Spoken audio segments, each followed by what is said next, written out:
He's good, he's clutch, he's young with a great future, and Spencer Dinwiddie is now joining us via the Cowherd Global Satellite Network. I don't think I've ever talked to Spencer before. This is cool. All right, Spencer, let me start with this. You've been, I think I read something yesterday, you're pretty positive about the NBA situation here.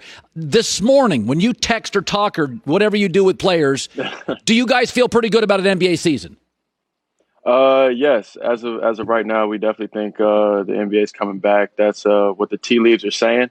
Once again, the NBA has to come up with a solidified plan, and then I know there has to be a group vote.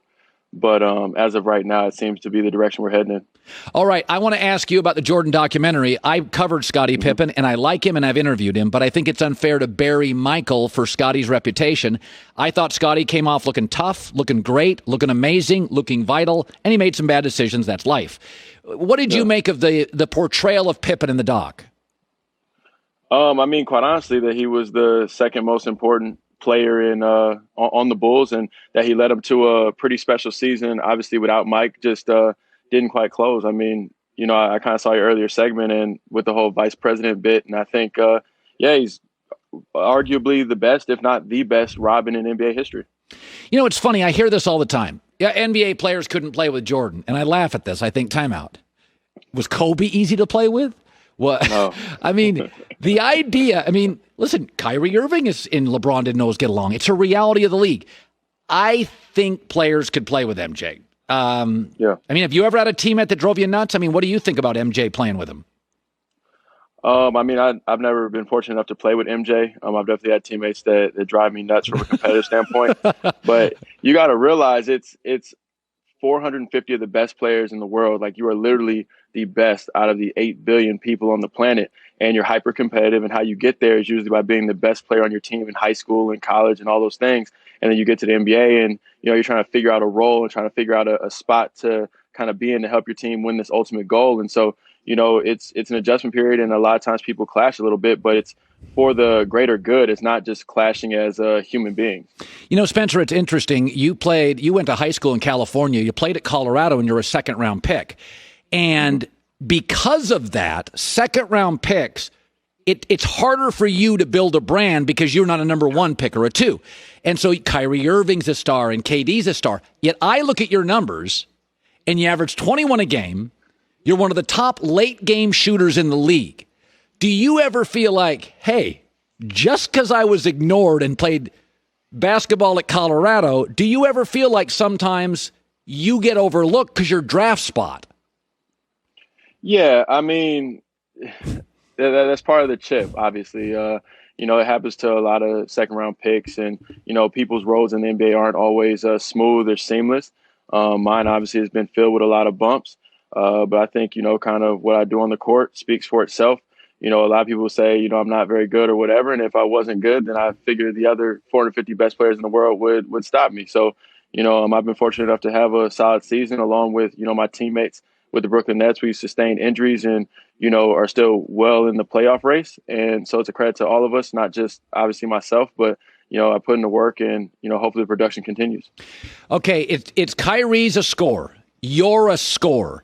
You can make an argument. I mean, Jerry West, Gail Goodrich, Steph and Clay, you can have two really proficient scorers in the backcourt, but it's not easy, and they better get along. Steph and Clay get along. West and Goodrich get along. Are you at all concerned that you guys are big-time offensive players, and you both, Spencer, need the ball? Not really. I mean, obviously, if you look back at my high school stats, I really wasn't a big scorer. I actually passed the ball all the time.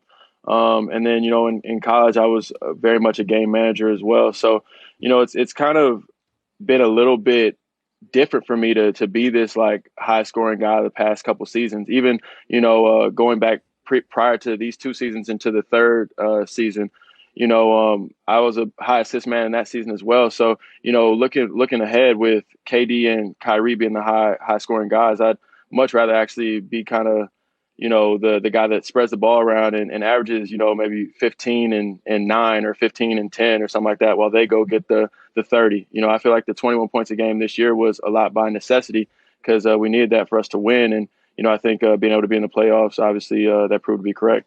Jeez, this guy's mature. God, you're way more mature than I would have been at 20. How old are you? 27 now?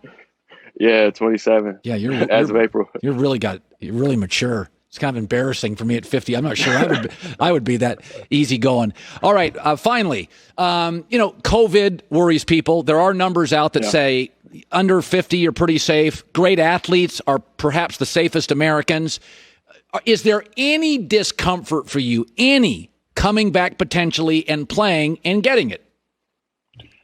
I mean, for sure. I mean, I think the concerns actually go beyond COVID. It's more so just the lack of information. Anytime you don't know, you definitely are a little bit worried. You don't want, obviously, you to get sick and potentially harm your family. A lot of guys in the league have kids, and obviously parents are of an age maybe that can, be affected. And then also, with a condensed season, there's injury risk there too. So I think there's a lot that weighs on the athlete's mind, not just specifically us catching COVID.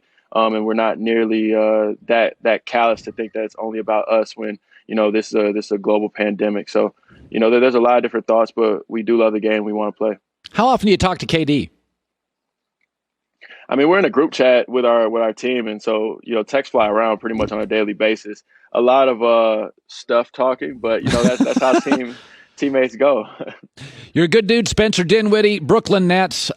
Great meeting you. Great talking to you. Continued success, man. I appreciate it.